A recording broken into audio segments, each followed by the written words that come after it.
ശംശായിരിക്കട്ടെ. നമ്മൾ ഈ ധ്യാന പരമ്പരയുടെ 23-ാമത്തെ ഭാഗത്തേക്ക് പ്രവേശിക്കുകയാണ്.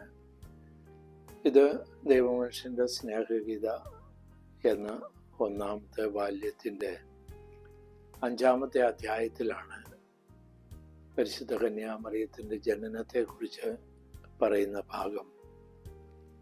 ആ ഭാഗത്ത് നമ്മൾ കാണുന്നത് യോവാക്യമിൻ്റെയും അന്നയുടെയും വാഗ്ദാനം അനുസരിച്ച് ദൈവം അവർക്ക് അവരുടെ വാർദ്ധക്യത്തിൽ വന്ധ്യതയെ മാറ്റിക്കൊണ്ട് നൽകിയ ഒരു ശിശു.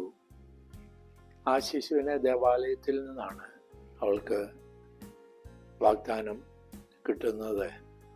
നിന്റെ പ്രാർത്ഥന സ്വീകരിച്ചിരിക്കുന്നു. അതുമുതൽ അന്നയ്ക്ക് എന്നും ആ ശിശു അന്നയെ നയിക്കുന്ന ഒരനുഭവം, സമാധാനത്തിൻ്റെ ഒരനുഭവം അവരെ പ്രതീക്ഷിച്ച ആ ദിവസം വന്നെത്തുകയാണ്. കന്യകയ്ക്ക് ജന്മം നൽകുന്ന ദിവസം.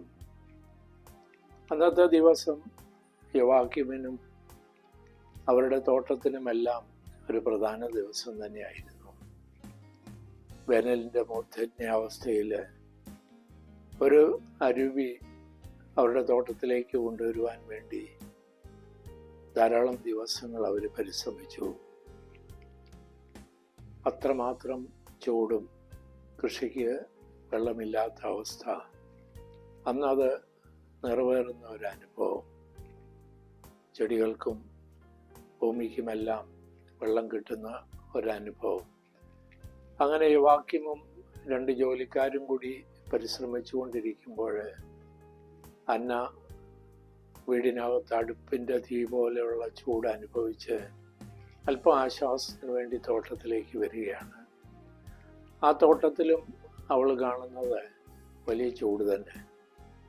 അവൾ യോവാക്യമിനോട് നീ അധികം വെയിൽ കൊള്ളണ്ട എന്നൊക്കെ പറഞ്ഞ് ഉള്ളിലേക്ക് പോവുകയാണ്.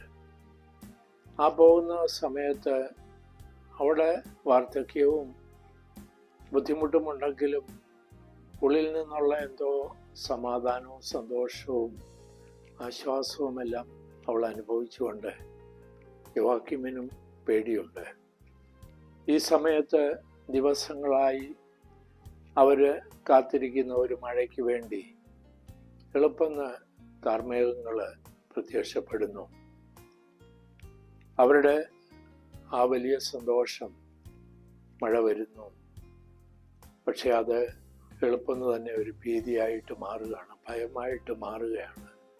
കാരണം വലിയ ഇടി, വലിയ കൊള്ളിയാൻ, മിന്നൽ.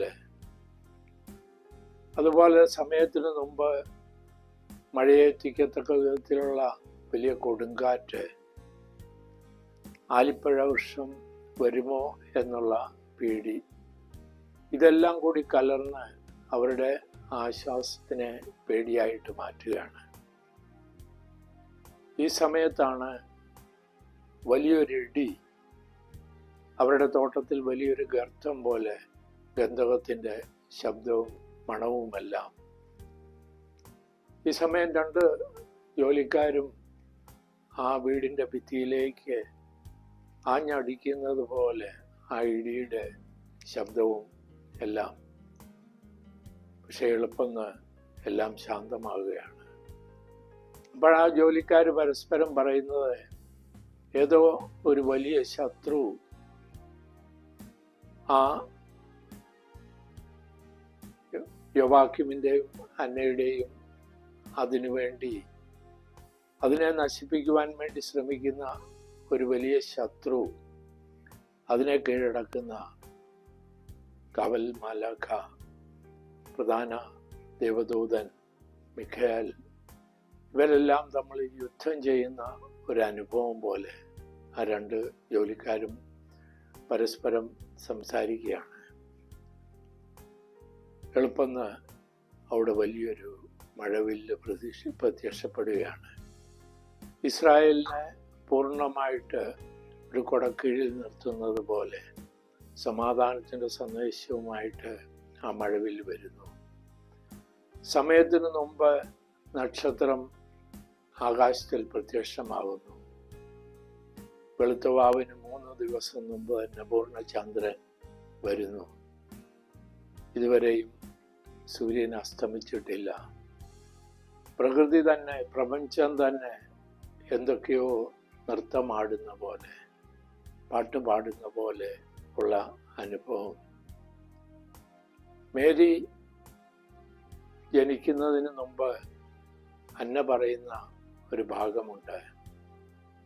അന്ന പറയുന്നത് ആ യാക്കോബ്, അപ്പോൾ യാക്കോബ് ഇതിന് ഒരു ഗോവണി കാണുന്നുണ്ട്.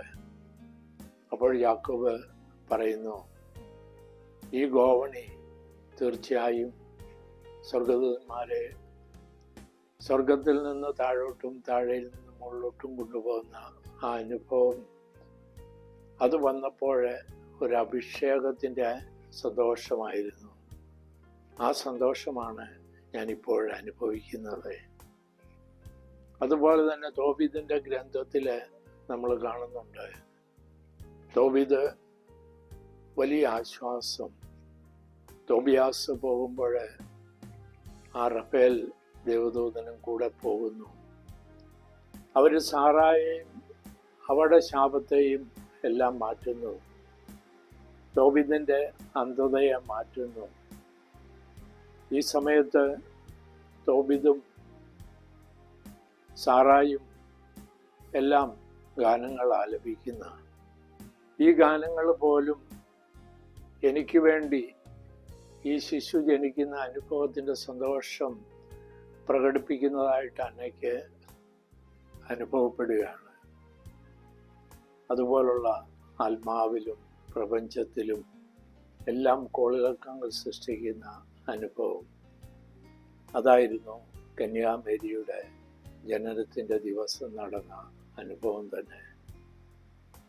നമുക്ക് ഈ ലോകത്തിൽ ദൈവത്തിൻ്റെ വാഗ്ദാനം, അതിൻ്റെ ഒരു പ്രധാന ഘടകമായ കന്യാമേരിയുടെ ജനനത്തിൻ്റെ ആ അനുഭവം നമ്മൾ ആസ്വദിക്കുമ്പോൾ നമുക്കും ദൈവത്തിൻ്റെ പരിപാലനയുടെ ആ കുടക്കീഴിൽ നമ്മളെ തന്നെ സമർപ്പിക്കാൻ ശ്രമിക്കാം.